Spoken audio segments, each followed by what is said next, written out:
The stars were quiet that night when the Terran patrol ship Horizon drifted along the border. Its crew was relaxed, talking softly as the cold silence of space wrapped around them. Suddenly, a sharp signal broke through the calm. It was a distress call from Vega 7, a small Terran colony near the Empire's border. The voice on the transmission was panicked, broken, full of fear. "They came out of nowhere," the message said. "No warning, no demand. They are burning everything. We cannot." The signal cut off with a burst of static. Then there was only silence. Captain Rhea Morgan stood frozen, her eyes fixed on the empty screen. She knew the treaty with the Empire was still active. For 10 years there had been peace, cold and tense, but peace. Yet here was proof that something had changed. "Send a message to command," she ordered. "Tell them Vega 7 has fallen under attack. Unknown forces, but likely Imperial." The crew obeyed, their hands shaking as they transmitted the report. Hours passed, and soon images arrived from hidden orbital drones.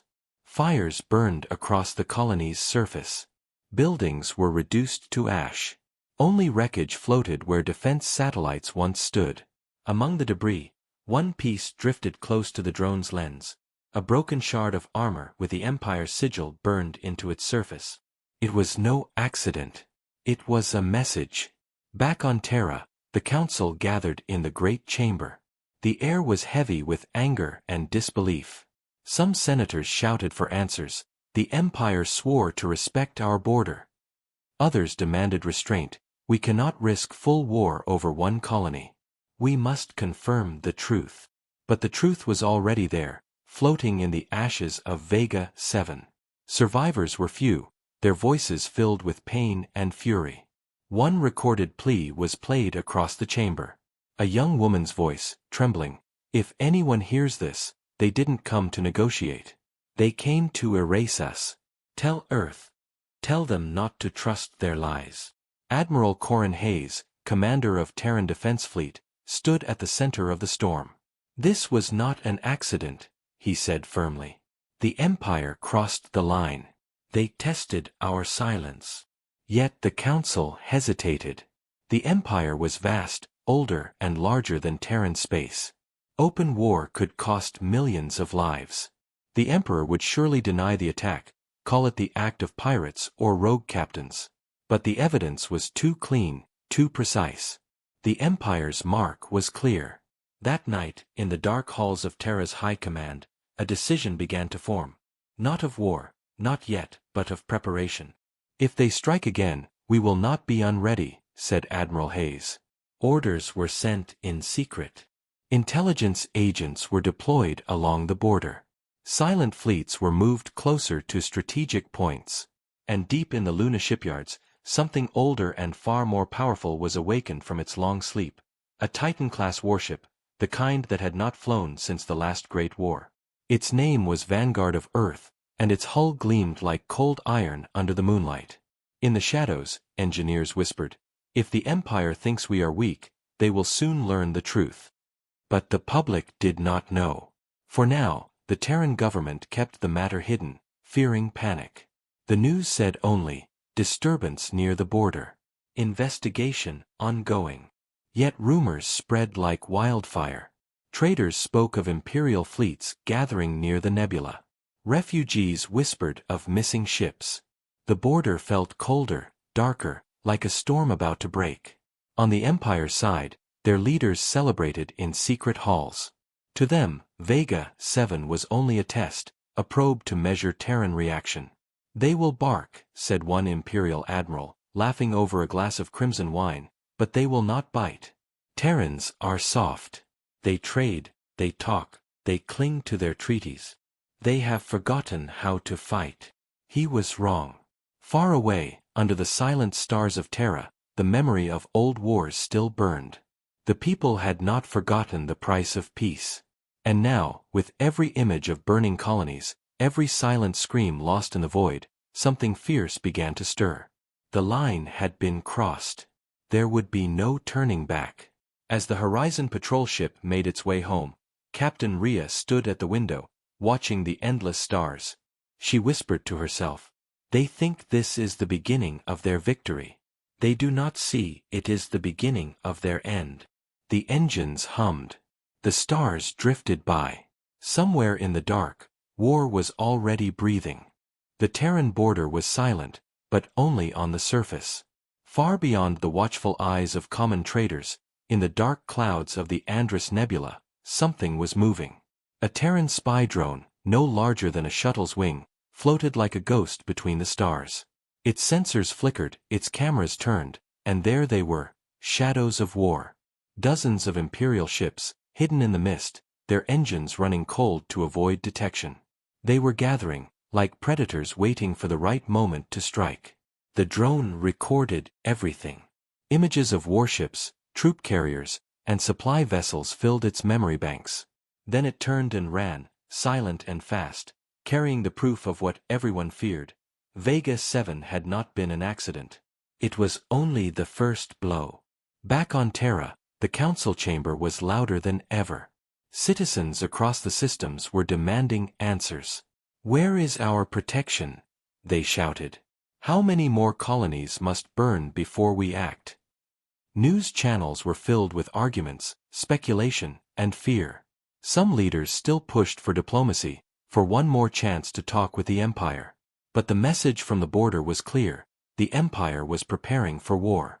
Admiral Corin Hayes stared at the images from the drone. His jaw tightened. "They are not waiting to negotiate," he said coldly. "They are waiting for us to hesitate." In the shadows of the Council's indecision, a secret plan began to grow: Project Retaliation. It was not an official war plan, not yet.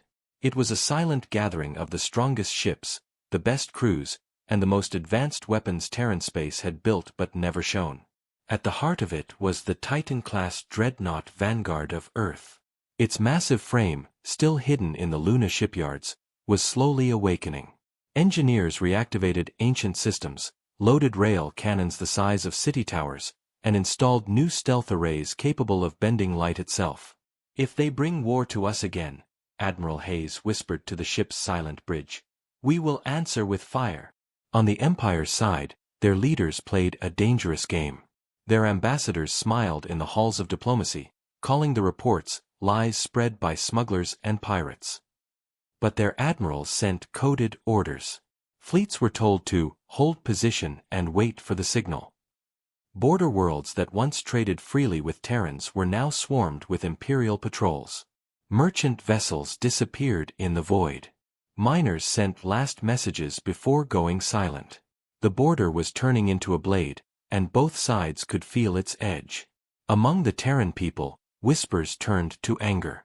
In the streets of Earth's megacities, in the domes of Mars, in the cold stations of the Outer Rim, voices rose together. "They killed our people. They burned our homes. How long will we bow?" The government tried to keep calm, but the pressure was building. Families of Vega 7 demanded justice. Young recruits lined up to join the fleet. Weapons factories, once silent, began to hum again. Captain Rhea Morgan of the patrol ship Horizon was called back to Luna. Her report on the first attack was being used as evidence in secret councils. She stood in a dark room with other captains, watching the same images she had first seen in terror now spread across a wide table. "You were there," one senator asked her. "You saw what they did. Do you believe this was a rogue act?" Rhea shook her head slowly. "No, Senator. They came prepared. They came with purpose. Pirates do not carry that kind of firepower. This was the Empire."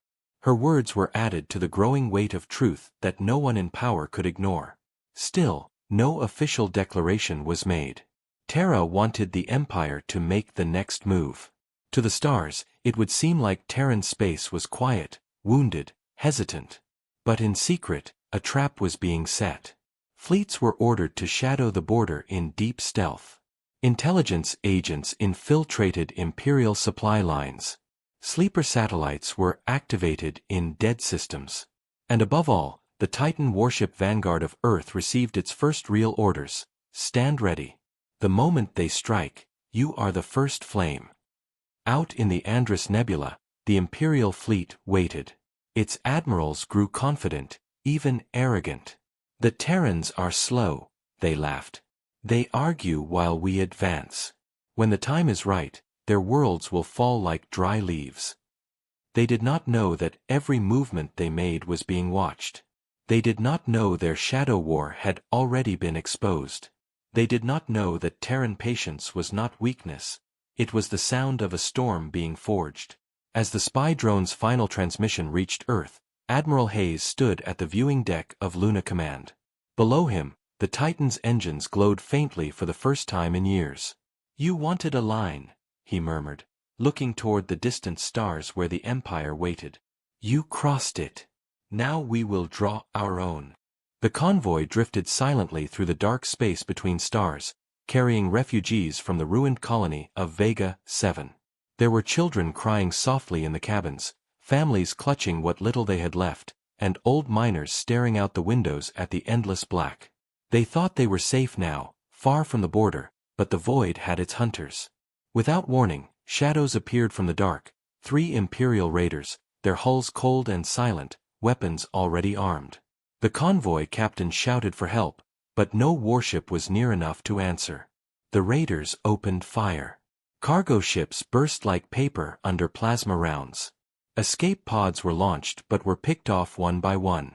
Panic filled the comm channels as the refugees screamed for salvation that was not coming.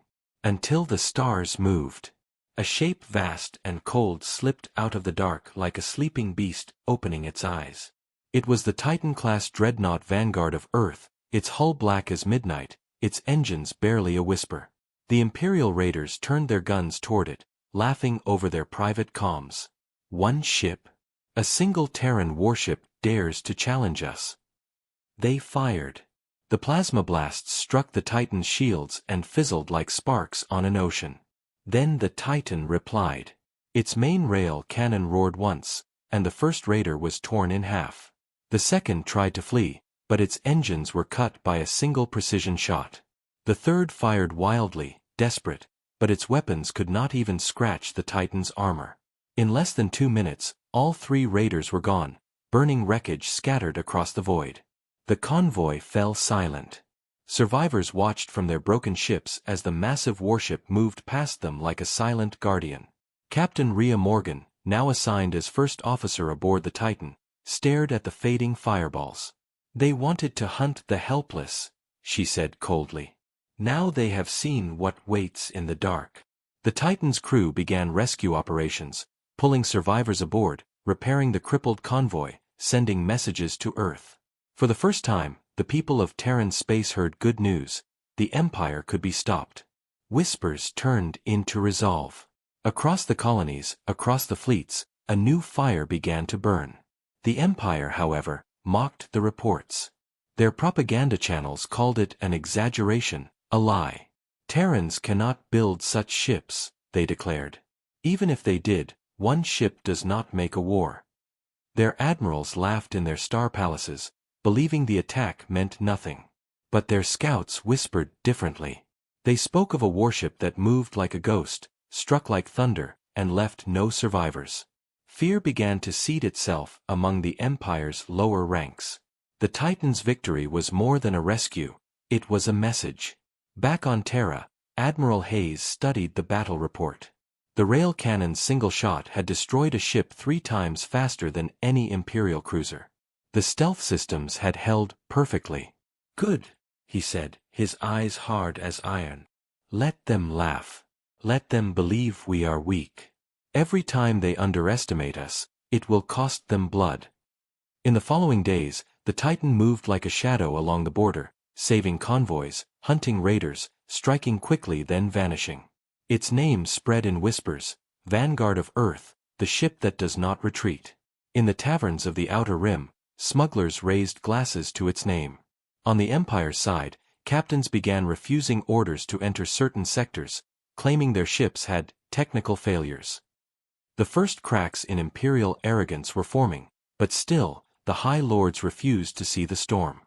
"They are gnats," one Imperial commander said. "When we march, they will fall." Yet in the dark, the Titan was not alone anymore. Terran fleets were moving, slowly, carefully, preparing for something greater. The convoy survivors reached safety at last, but their stories spread far and wide. Children spoke of the Black Angel ship that saved them. Miners told of its guns that burned through enemy steel like paper. And in every retelling, one truth grew stronger. Terran space was no longer a passive border. It had teeth. It had claws. The Empire's first blood had been drawn, and it had awakened something that could no longer be silenced. On the Titan's bridge, Rhea Morgan looked at the stars ahead. "This is just the beginning," she whispered. "They think they know war. They have no idea what is coming." The Imperial War Council gathered in their grand chamber, a hall built of black stone and golden banners, their voices filled with pride and overconfidence. Holograms of recent battles flickered above the table, raiders lost, convoys destroyed, whispers of a Terran warship striking from the shadows. The admirals scoffed at the reports. "One ship," said Lord Admiral Sereth, his voice dripping with arrogance, "cannot stand against an empire." Around him, generals nodded and shared cruel laughter. To them, the humans were still a young and weak civilization, barely a century beyond their home star, still clinging to treaties and trade routes like children clutching toys. "They bark because they are frightened," one commander sneered. "We crushed a colony, and they send a single ghost ship. Let them play their games. When the time is right, we will burn their core worlds, and they will crawl back to the table begging for peace." But not all in the chamber were blind. A younger strategist, Admiral Varnek, spoke cautiously. "This warship, they call it a Titan. Our scouts have seen its power. It destroys in minutes what our cruisers cannot withstand. If they have more than one—" His words were cut short by the sharp laughter of the War Council. "Fear makes you imagine monsters, Varnek," Sereth replied. "Even if they have such a ship, it is alone. Our fleets are many. Numbers always win." And so, the Empire prepared their next move, one meant to humiliate the Terrans and prove their dominance. They chose the border system of Charon's Reach, a Terran outpost known for its trade routes and mining stations. A full-scale assault was planned, 3 fleets, dozens of warships, and enough firepower to make the humans bleed. On Terra, diplomats made one final attempt at peace. A transmission was sent to the Empire. "Withdraw your fleets. Respect the treaty. We desire peace, but we will not allow another massacre." The reply came cold and sharp, wrapped in lies. "The Empire has no fleets near your borders. We honor the treaty." And yet, even as the message arrived, sensors picked up the Imperial Armada moving through the nebula, their engines burning like cold stars. The Terran Council debated once more, but this time the arguments were quieter. The people had already chosen their side. Protests turned into rallies. Recruitment offices overflowed. The memory of Vega 7 was still fresh, and the tales of the Titan had given them a spark of hope. Admiral Hayes stood in the war room of Luna Command, staring at the holographic map. Red dots marked the Imperial fleets. Blue markers showed Terran patrols withdrawing, pretending to retreat. "Let them come deeper," Hayes said to his officers. "Let them believe we are weak. They will not see the jaws until they are inside them." Secretly, a plan was already in motion. Mines were deployed along hidden routes. Sensor ghosts were planted to confuse the enemy. And far from the noise, 3 Terran fleets moved into stealth positions, forming a trap that would close with steel and fire. On the Titan, Captain Rhea Morgan reviewed the orders. Charon's Reach was to be the bait. "We're sending them a message," she said to her crew. "They think we will run again. They think we will beg. Instead, we will teach them what it means to strike a Terran world." The crew, hardened by the rescue of Vega 7 survivors and the skirmishes in the border dark, stood ready.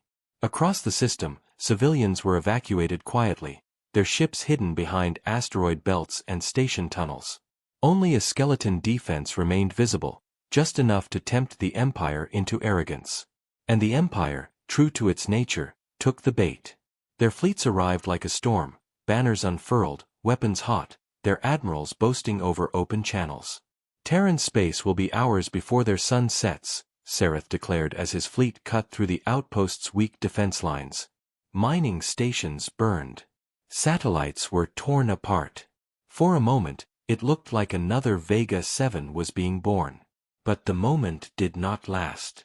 As the Empire pushed deeper into Charon's reach, their rear sensors flickered with strange signals. Shadows appeared where no ships were marked.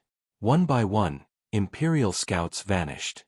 Mines detonated without warning, ripping holes in their formation.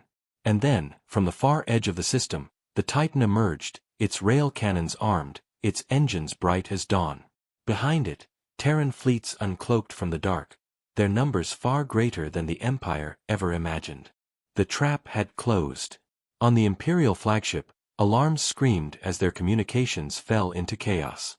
Sareth stared at the rising wall of Terran warships and felt, for the first time, a spark of doubt. "This is not possible," he whispered. But it was already too late. The Battle of Charon's Reach began with fire that tore the darkness apart. Terran mines hidden among the asteroids ignited first, ripping through the Imperial rear lines and leaving their formations broken. Before the echoes of the first blasts had faded, the Titan vanguard of Earth surged forward like a spear of iron, its massive rail cannons unleashing thunder that crossed the void. The first Imperial battleship disintegrated in a storm of molten steel, the second cracked in two before it could even turn its guns. Panic rippled through the Empire's fleet as Terran warships emerged from stealth all around them, destroyers and cruisers striking from the black like wolves.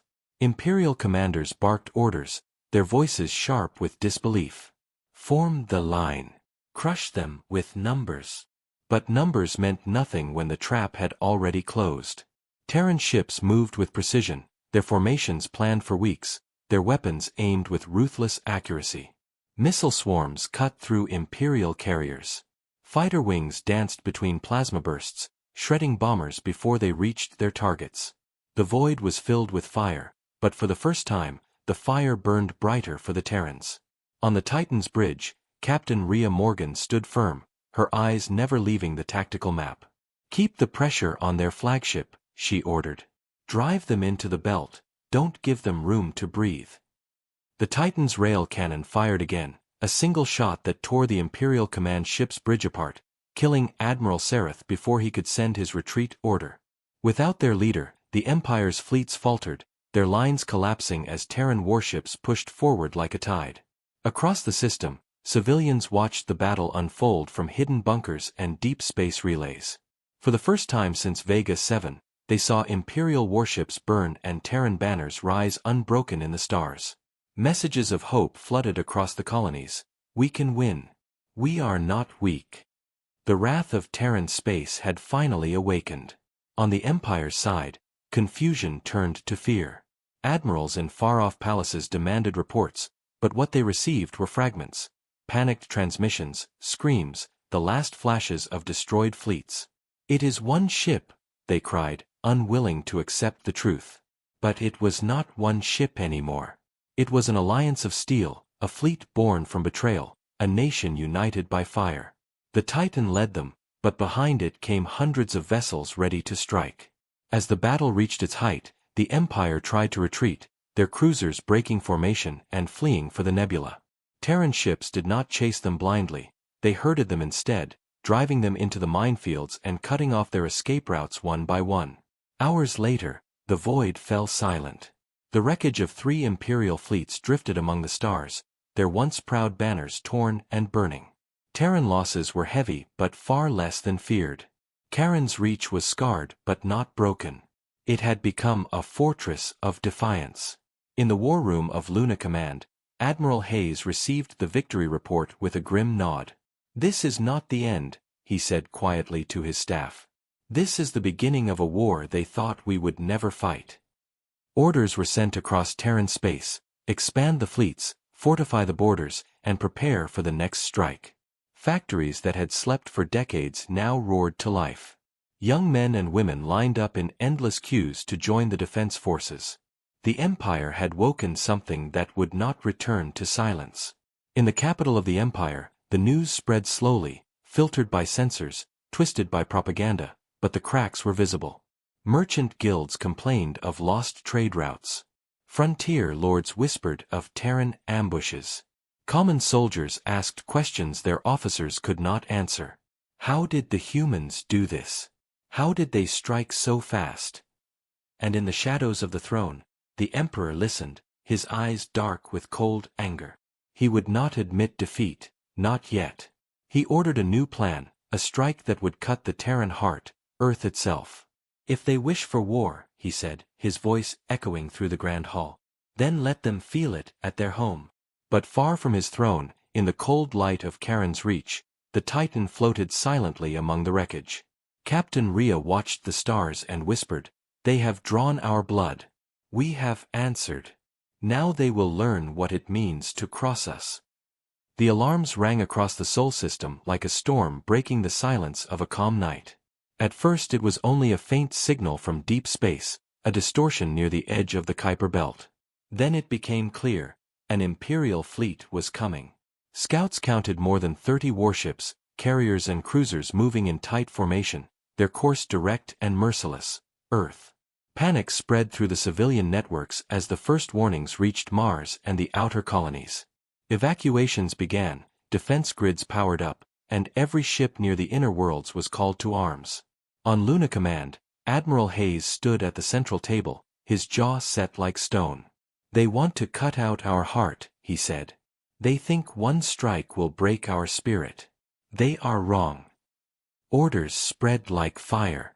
Planetary defense cannons were armed, orbital platforms activated, and fighter wings scrambled from hidden hangars.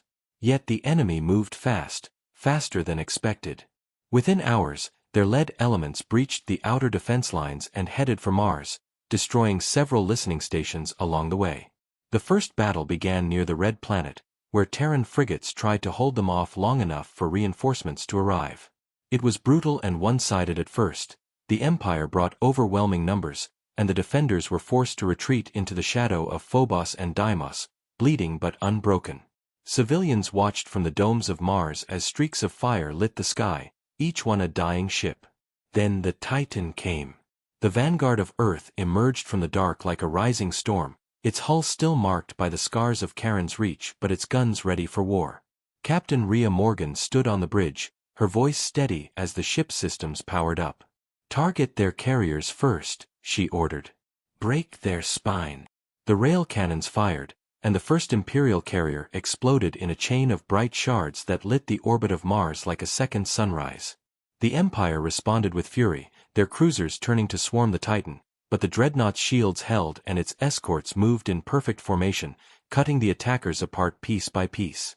The battle turned into chaos as Terran reinforcements arrived, 2 fleets from the inner belt and a swarm of missile frigates from Jupiter's moons. The void filled with burning wreckage and drifting metal. For every Terran ship lost, 2 Imperials fell. On Earth, billions watched the battle unfold on encrypted channels, their fear slowly turning to fierce pride. They saw their defenders hold the line. They saw their enemies burn. And they whispered a single promise: "Never again will we kneel." But the fight was not yet over. A second wave of Imperial ships broke through, aiming not for Mars but for the blue planet beyond. Admiral Hayes, reading their intent, sent a direct order to the Titan: "Do not let them reach Earth. Intercept at all costs." The dreadnought's engines flared, and it moved ahead of the fleet like a hunter striking its prey. Mines deployed, rail cannons roared, and one by one the Imperial cruisers were torn apart before they could enter the inner orbits.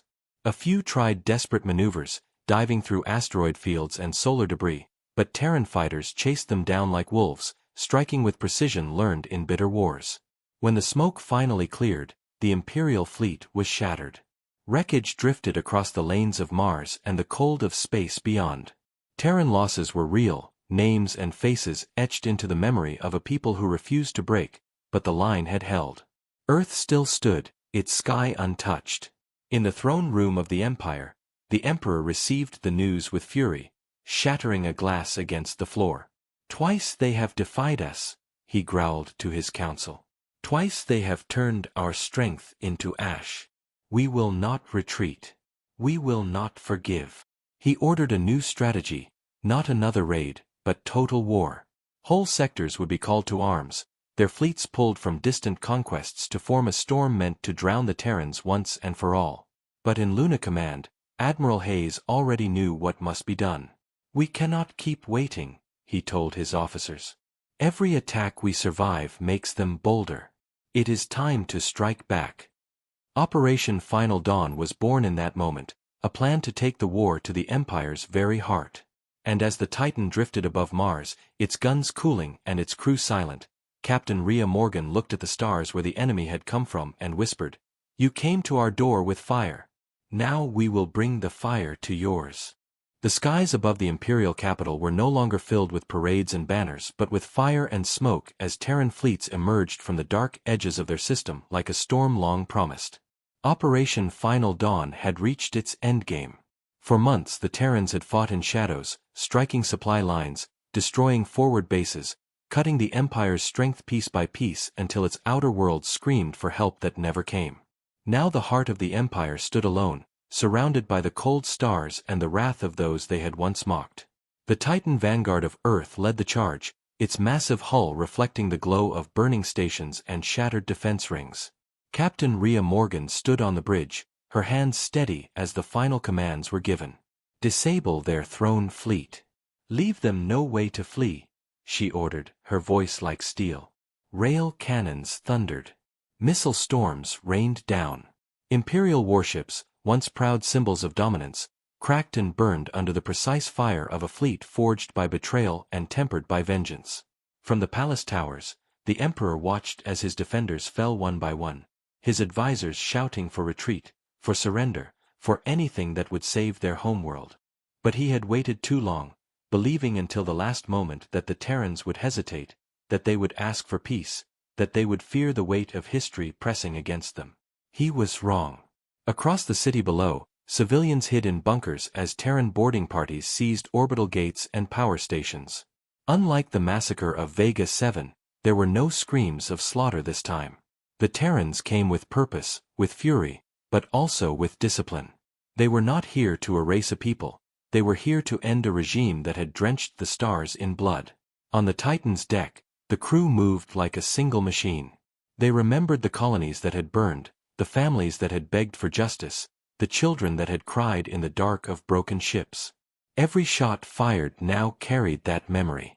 Imperial admirals tried one last counterattack, gathering their remaining ships in a desperate push to break the blockade, but the trap closed once again. Terran destroyers cut their flanks, carrier wings crippled their engines, and the Titan's main gun finished the rest with a single burning line of fire that split the night sky above the Imperial homeworld. Hours turned to a day turned to two, and by the third sunrise the Imperial banner had been torn from its palace spire. The Emperor, once feared across 1,000 worlds, stood in his throne room surrounded by silence and the distant echoes of defeat. A Terran envoy entered, flanked by armored marines. Admiral Hayes himself walked beside Captain Rhea Morgan. "You crossed the line," Hayes said, his voice calm but heavy with the weight of war. "You thought we would break. Instead, we became stronger." The Emperor offered words of peace, of negotiation, of rebuilding, but the time for lies had passed. His fleets were gone. His borders were broken. His empire, built on arrogance, had fallen in the space of a single campaign. Outside, the people of the capital looked up and saw Terran ships in their sky, not as conquerors but as a wall that said the old ways were over. Some cheered. Some wept.